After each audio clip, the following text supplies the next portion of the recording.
Bismillahirrahmanirrahim. Assalamualaikum warahmatullahi wabarakatuh. Alhamdulillah wassalatu wassalamu ala Rasulillah. La haula wala quwwata illa billah. Qala Allah Ta'ala fi kitabil karim, syahrul Ramadan alladzi unzila fihi al-Qur'an hudan lin-nasi wa bayyinatin minal huda wal furqan. Al-ayah amma ba'du.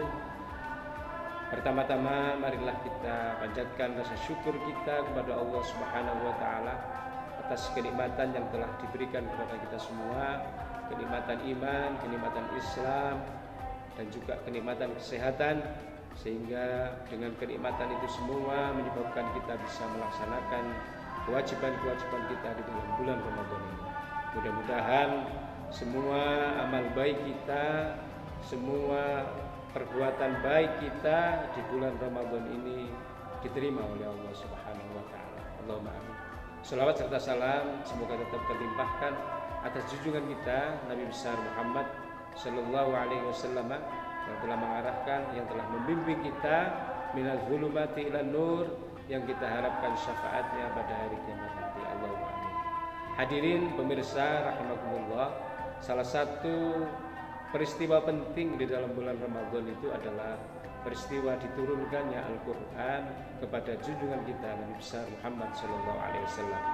Peristiwa ini dikenal dengan Nuzulul Quran.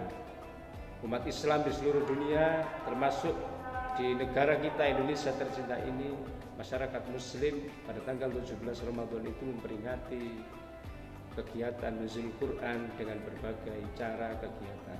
Membaca Al-Quran bersama, berdoa sebagai rasa bentuk syukurnya kepada Allah Subhanahu wa taala. Hadirin pemirsa rahimakumullah, ada banyak manfaat, ada banyak fungsi Al-Quran diturunkan kepada kita. Di antara manfaat atau hikmah diturunkannya Al-Quran kepada kita, sebagaimana termaktub di dalam surat Al-Baqarah ayat 185 yang pada pembukaan tadi telah dibacakan, syahrul Ramadan alladzi unzila fihi al-Qur'an hudan lin-nas wa bayyinatin minal huda wal furqan. Pada bulan Ramadan telah aku turunkan kata Allah Al-Qur'an yang merupakan petunjuk bagi seluruh manusia, dan juga penjelasan-penjelasan tentang petunjuk itu serta berfungsi sebagai Al-Furqan, yaitu pemisah antara yang hak dan yang batil, pembeda antara yang baik dan yang tidak baik. Maka hadirin pemirsa rahimakumullah, kita bisa simpulkan dari ayat di dalam Al-Quran 185 tersebut bahwa Al-Quran diturunkan kepada kita semua. Yang pertama, petunjuk bagi seluruh manusia. Yang kedua, ada penjelasan-penjelasan petunjuk itu, dan juga ada petunjuk dan ajaran tentang yang baik dan ajaran tentang yang tidak baik. Kita dihadapkan pada pilihan-pilihan, mana perbuatan yang baik dan mana perbuatan yang tidak baik. Semuanya termaktub di dalam Al-Quran. Maka marilah hadirin rahimakumullah, para pemirsa sekalian, di momen peringatan nuzul Quran ini kita tingkatkan kemampuan kita untuk membaca Al-Quran. Kita tingkatkan kemampuan kita untuk memahami isi Al-Quran. Kita tingkatkan kemauan dan kemampuan kita untuk melaksanakan ajaran-ajaran Al-Quran.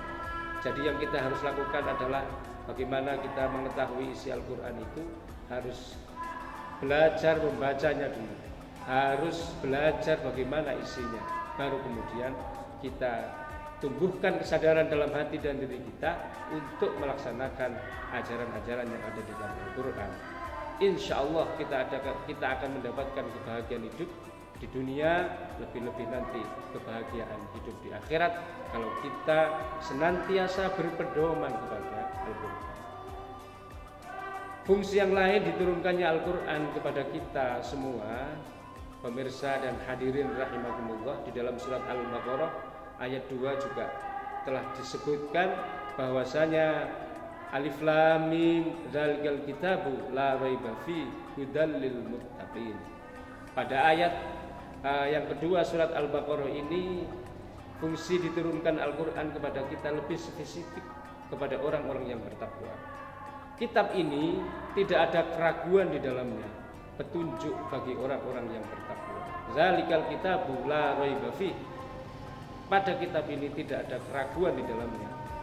Hudal lil muttaqin, yang merupakan petunjuk bagi orang-orang yang bertakwa. Maka kalau kita menyempurnakan ketakwaan kita, menyempurnakan iman kita kepada Allah Subhanahu wa taala, maka petunjuk-petunjuknya ada di dalam Al-Qur'an. Hadirin pemirsa rahimakumullah, mari momentum peringatan nuzul Quran ini kita gunakan untuk meningkatkan, untuk membahas, mempelajari atau juga membaca kembali Al-Quran dalam setiap harinya. Al-Quran kita baca, Al-Quran kita dengar bacaannya, semuanya ibadah dan berpahala. Kita yang membaca, kita yang mendengar akan mendapatkan pahala ibadah dari Allah Subhanahu wa taala.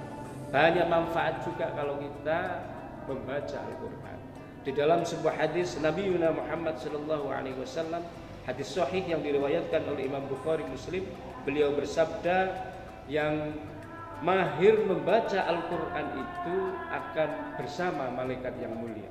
Sedangkan mereka yang terbata-bata membacanya, maka mereka mendapatkan 2 pahala. Hadis riwayat Bukhari Muslim. Di dalam sebuah hadis yang lain, Nabi Muhammad SAW menyatakan bahwasanya Al-Quran itu akan memberikan syafaat bagi pembacanya nanti di akhirat.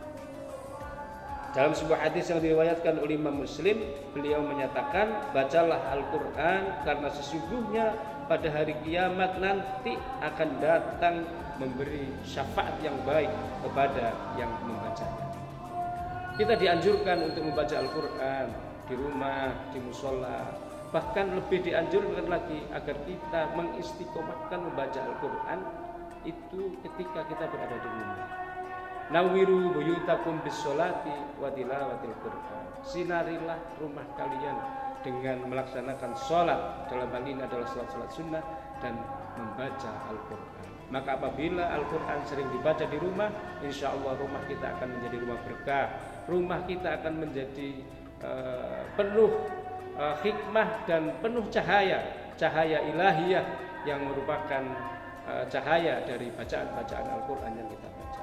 Hadirin pemirsa rahimakumullah, karena itu marilah dalam momen peringatan nuzul Quran ini kita tingkatkan kemauan kita untuk membaca Al-Quran.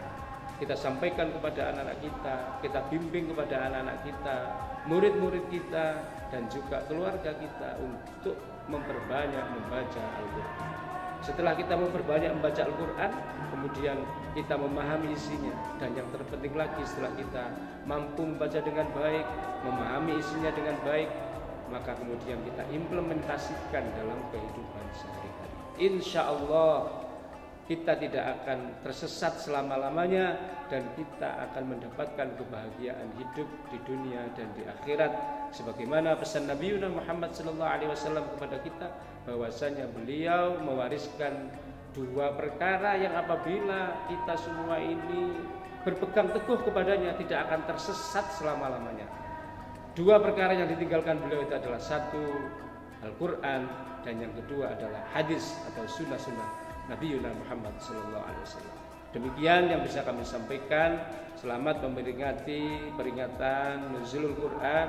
Mudah-mudahan Al-Quran yang kita baca memberikan syafaat bagi kita semuanya di akhirat nanti, ketika kita menghadap Allah Subhanahu wa taala. Akhiran wa ma taufiqi illa billah. Alaihi tawakkaltu wa ilaihi unib. Wal 'afwu minkum. Wassalamu alaikum warahmatullahi wabarakatuh.